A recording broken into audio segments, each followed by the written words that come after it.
20 villes et jusqu'à Bel-Kéramim. Et les fils d'Amon furent humiliés devant les enfants d'Israël. Amen. Amen. On nous donne pas dans le tawi de Kélia Koukoukban, Kle Evelia, Aye Koukoubla Tombo, Evelia Kle Bla Tombo, Tonlia Menyao Blon Ale. Yepta Gilead Tola, Enye nous Choukalentode, Ke Bolovi Onye, Aye Gilead, Yedi Yepta. Aye Gilead son Tivione, Aye Esi son Pevio Chila, Onya Yepta Blonne Bena. Wa mani dome le mia fofo pe o me o ela bena nyɔnu bubu vi nenye tuku blaton vɔ evelia me nyawo kplɔ be tete Yefta ho aʋa ɖe Amon viwo ŋu eye Yehowa tsɔ wo de asi nɛ eye wosi wo tso Aroe va se ɖe Minit eva ke ɖe Abel Keramim wole du blave eye woɖu wo dzi vevie ŋutɔ. Ale, wo bobo Amon viwo de anyi le Israel viwo nkume. Amen. Amen. Amen. Que le Seigneur bénisse sa parole. Au nom de Jésus. Lorsque l'heure de Dieu sonne. Bien-aimés, l'événement ou l'histoire que nous venons de lire se passa en Israël lorsque Israël a tourné dos à l'Éternel et s'est laissé aller à des dieux étrangers.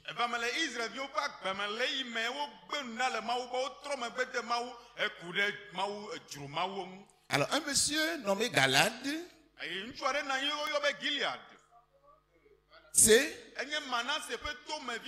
avait eu d'une femme débauchée un fils qui s'appelait Jephthé.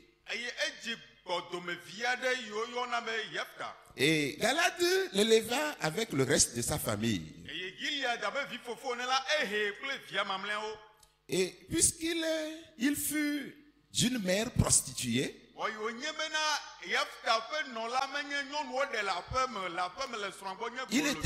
il était donc indésirable parmi le groupe. Et ses demi-frères le privèrent de son héritage.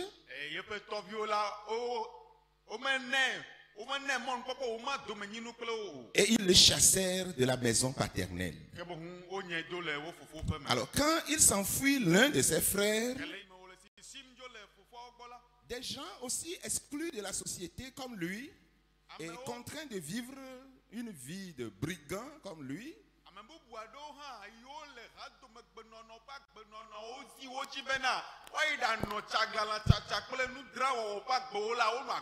ils se réunirent autour de lui.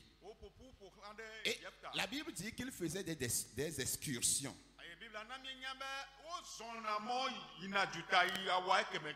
L'histoire nous renseigne que quelques années après l'avoir chassé, peuple qui revendiquait le territoire conquis par les enfants d'Israël au temps de Moïse vinrent faire la guerre à Israël.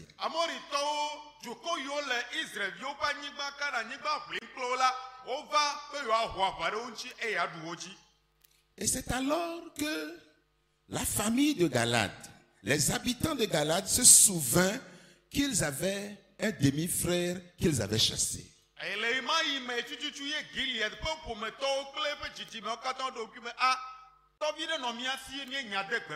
Et ce frère renvoyé était devenu grand, était devenu redoutable aux yeux même des fils d'Amon.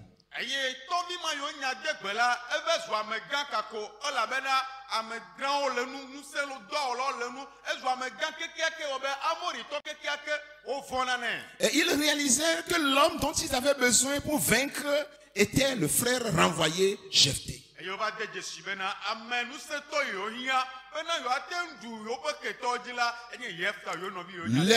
de l'Éternel sonna alors pour Jephthé. Amen.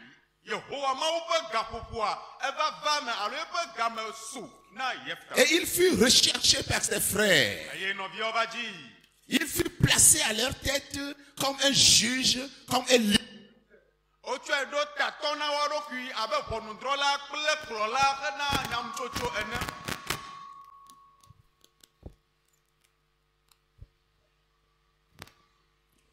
Je disais donc que l'heure de Dieu a sonné pour Jephthé.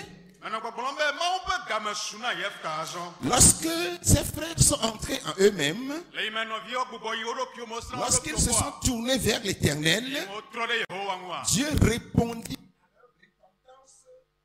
en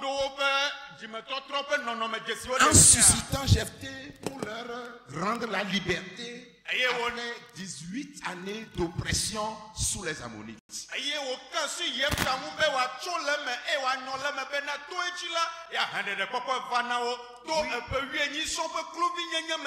Oui, bien-aimé dans le Seigneur. Lorsque l'heure de Dieu sonne dans la vie d'un homme, beaucoup de signes se produisent. De Dieu a sonné dans la vie de Jephthé. Les choses sont devenues autrement. Bien-aimé dans le Seigneur. C'est vrai, nous vivons la crise. Oui, les choses sont difficiles. Rien n'annonce la liberté. Rien n'annonce la victoire. Mais je vous annonce ce matin que l'heure de Dieu va sonner pour quelqu'un. L'heure de Dieu va sonner bientôt pour la vie de quelqu'un. Surtout ceux-là qui vont rester attachés à leur Dieu. Quand la vie, l'heure de Dieu ou le temps de Dieu arrive dans la vie d'un homme, je voudrais dans ce message mentionner 3 signes qui sont visibles, tangibles dans la vie de cet homme.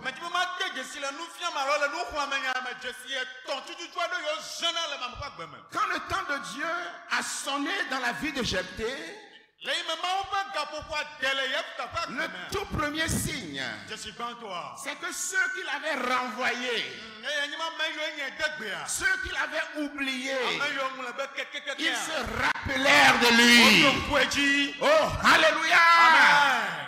Praise the Lord! Alléluia! Lorsque l'heure de Dieu va sonner dans ta vie, lorsque, même si tu as oublié, on se souviendra de toi. Jephthé a été oublié par ses frères. Quand il y avait la paix, quand tout tournait bien. Mais quand l'heure de Dieu a sonné, on se rappela de lui. Et nous le lisons dans le verset 5. Comme les fils d'Ammon faisaient la guerre à Israël, les anciens de Galad allèrent chercher Jephthé au pays de Tob. Ils ont voyagé. Ils sont allés jusqu'en Syrie, dans le pays de Tob, pour aller le prendre. L'heure de Dieu sonnera bientôt dans ta vie. Toi qui es désespéré, toi qui n'as plus d'espoir, toi qui es en train de pleurer. Oh, tu es venu ici ce matin pleurant, mais reçois la parole de Dieu. L'heure de Dieu sonnera bientôt dans ta vie. Et ceux qui t'ont oublié reviendront vers toi. Ils vont faire le mouvement. Ils viendront eux-mêmes. Ils te chercheront. Tu seras la solution. Voilà ce que Dieu fait. Dieu le rend important et incontournable. Dieu le met à un carrefour. Et il devient inéluctable pour ceux qui l'avaient rejeté.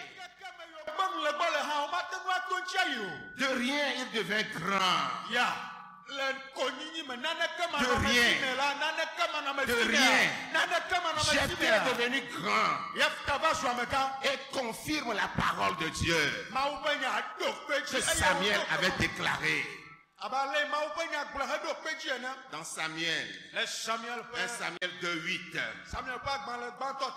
que de la poussière il retire le pauvre, du fumier il relève l'indigent pour le faire asseoir avec les grands, et il leur donne en partage attache un trône de gloire. Car à l'Éternel sont les colonnes de la terre. Et c'est sur elle qu'il a posé le monde. Le monde appartient à l'Éternel. Lorsque son heure va sonner, et son heure sonnera bientôt dans ta vie, ils reviendront vers toi. Ils se rappelleront de toi. Ceux qui l'avaient méprisé, ceux qui l'avaient chassé, ils ont encore eu besoin de lui. Ainsi sera-t-il pour toi. Ainsi sera-t-il pour toi. Ils iront à ta recherche. Au nom de Jésus. Le second signe qui était visible dans la vie de Jephthé, lorsque Dieu se souvint de lui, lorsque l'heure de Dieu a sonné dans sa vie, c'est que Dieu l'élève et le place là où les hommes ne voulaient pas le voir. Dieu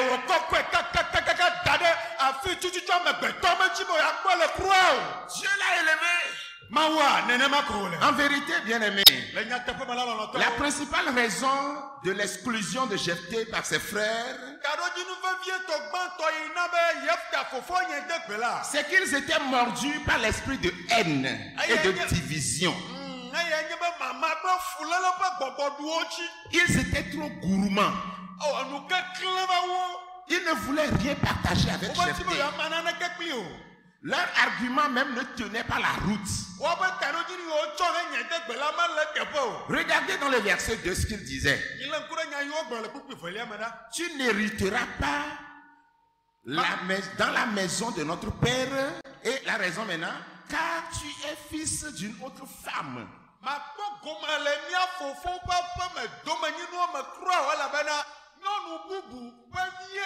Mais écoutez, il est quand même fils de leur père. Vous comprenez que leur argument ne tient pas. Mais comme ils étaient en position de force, comme ils étaient plus forts que Gédéon, ils ont réussi à le déloger. Parce qu'ils étaient envieux, remplis de haine, mordus par l'esprit de division. Bien-aimés dans le Seigneur, apprenons à nous débarrasser de l'esprit de division. Apprenons à ne plus dire: il n'est pas le fils de ma mère. Il ne parle pas ma langue. Il n'est pas comme moi. Il ne parle pas comme nous. Arrêtons de dire ça. Sortons de ça. Et soyons animés de l'amour de Dieu. Gardons les bons éléments qui sont dans nos sociétés. Les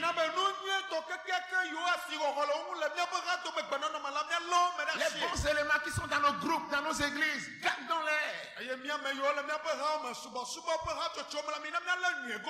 Évitons de les jalouser. Évitons la haine et la division. Recadrons-les s'ils sont dans l'erreur. Et prenons soin d'eux. Cela est plus honorable pour nous. Car si nous les bannissons, un jour viendra, Dieu les rendra incontournables.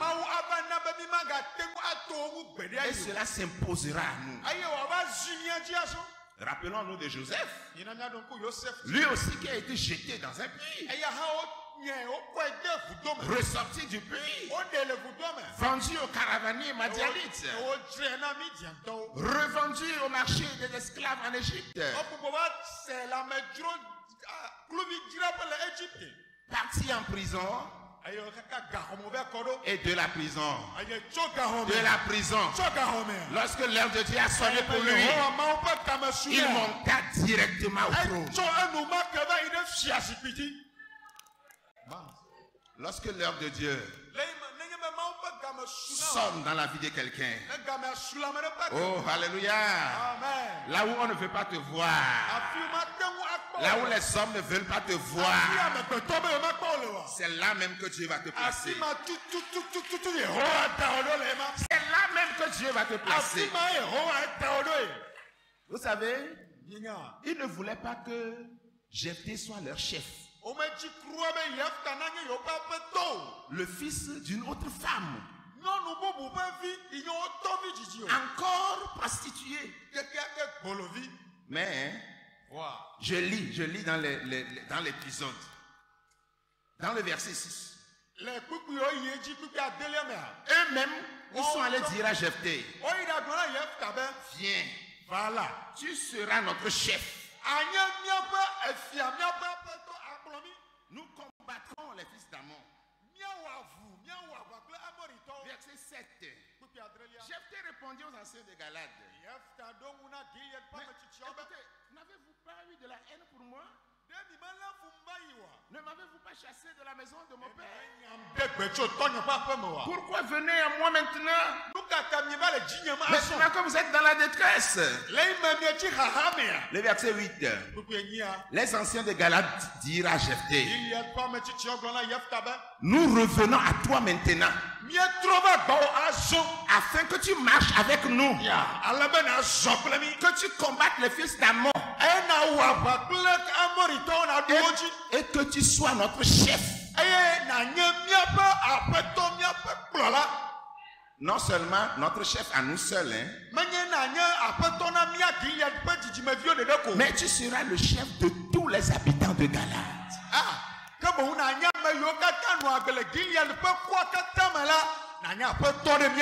À 2 reprises, ils ont demandé à Jephthé d'être leur chef.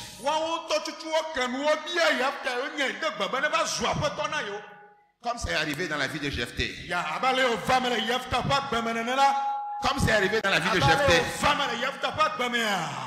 Tous ceux qui ne veulent pas te voir quelque part, c'est la parole de Dieu qui le déclare. Là où ils ne veulent pas te voir, le Seigneur va te placer là-bas.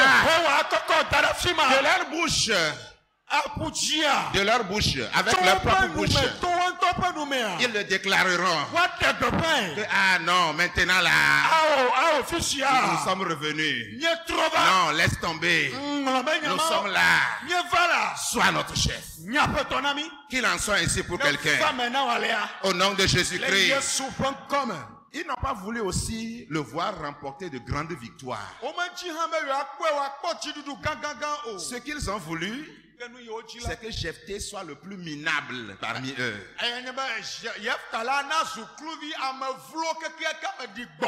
Mais la Bible dit que quand l'heure de Dieu a sonné, ces victoires sur les adversaires devinrent écrasantes. Ces victoires devinrent visibles et tangibles. Ces victoires devinrent connues de tous. Et c'est pourquoi j'ai fait lire le verset 32 et 33. Jephthé, commando devant eux, marcha contre les fils d'Ammon, et l'Éternel les livra entre ses mains. Il leur fit éprouver une grande défaite. Depuis Aroer jusqu'à Minit, la zone là, la zone conquise par Jephthé représente 28 villes. Quelle écrasante victoire. Quelle écrasante victoire. Ceux qui veulent te voir minable, ceux qui veulent nous voir minable, Dieu n'acceptera pas. Son heure va sonner et nous remporterons de grandes victoires sur nos ennemis pour la gloire de Dieu. Le troisième signe qui était visible dans la vie de Jephthé, c'est que Dieu lui donne un nom nouveau. Oh, alléluia. Ah, alléluia. Amen. Dieu lui donne un nom nouveau. Avant, il était fils de prostituée. Je ne sais pas Quel mauvais nom toi aussi tu as dans ta famille? Dans la société. Quel sobriquet? Mais pour Jephthé, visiblement, devant tout le monde, on l'appelait fils de prostituée. Mais écoutez-moi très bien. Quand l'heure de Dieu a sonné, Dieu lui a changé de nom. Il est devenu un juge. Il est devenu un libérateur. Il est devenu le chef des habitants de Gala. Et vous savez, en Israël, ce n'est pas n'importe qui devient juge. C'est des gens qui ont une grâce particulière. Dans l'Ancien Testament, quand on parle de prophète, de roi et de juge, attention, la grâce là c'est immense.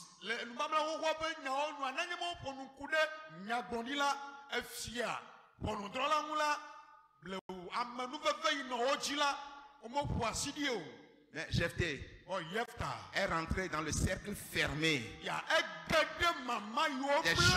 des gens qui ont la grâce de Dieu. Un juge en Israël. Quand l'heure de Dieu va sonner pour toi, tu seras compté parmi ceux parmi lesquels tu ne devras jamais être compté.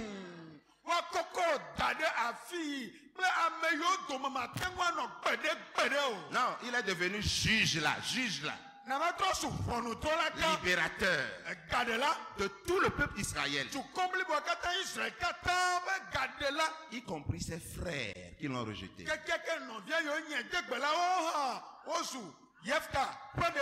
Alléluia. Dieu lui a changé de nom. Que le Seigneur change de nom à quelqu'un ce matin. Esaïe a dit, Esaïe 62 verset 2.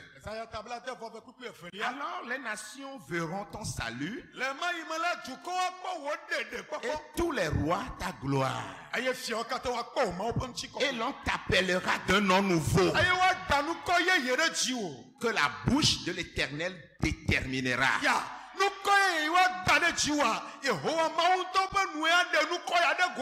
alléluia. Amen. Un nom nouveau. Un nom nouveau. Un nom nouveau. Pour quelqu'un dans ce mois. Un nom nouveau.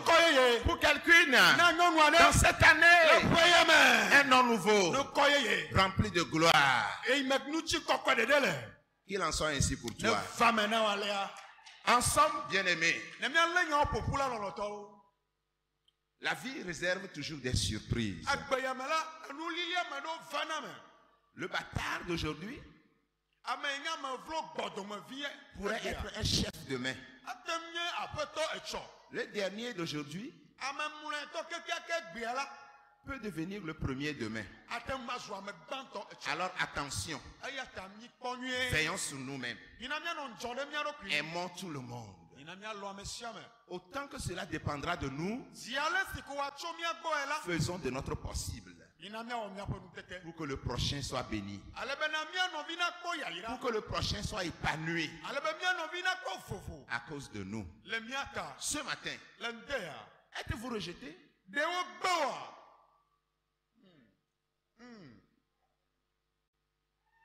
Ce matin, traversez-vous des moments difficiles? Encore un peu de patience. Courage. Surtout, restez attaché à Dieu. Son heure sonnera bientôt pour toi. Et si son heure sonne, 3 signes seront visibles. Ceux qui t'avaient renvoyé, ceux qui t'avaient oublié, se rappellera de toi désormais. Deuxième signe, Dieu t'élèvera. Il te placera là où les hommes ne voulaient pas te voir. Et enfin, troisième signe, Dieu te donnera un nom nouveau. Un nom plein de gloire. Un nom qui reflètera la gloire de Dieu. Qu'il en soit ainsi pour nous. Au nom de Jésus.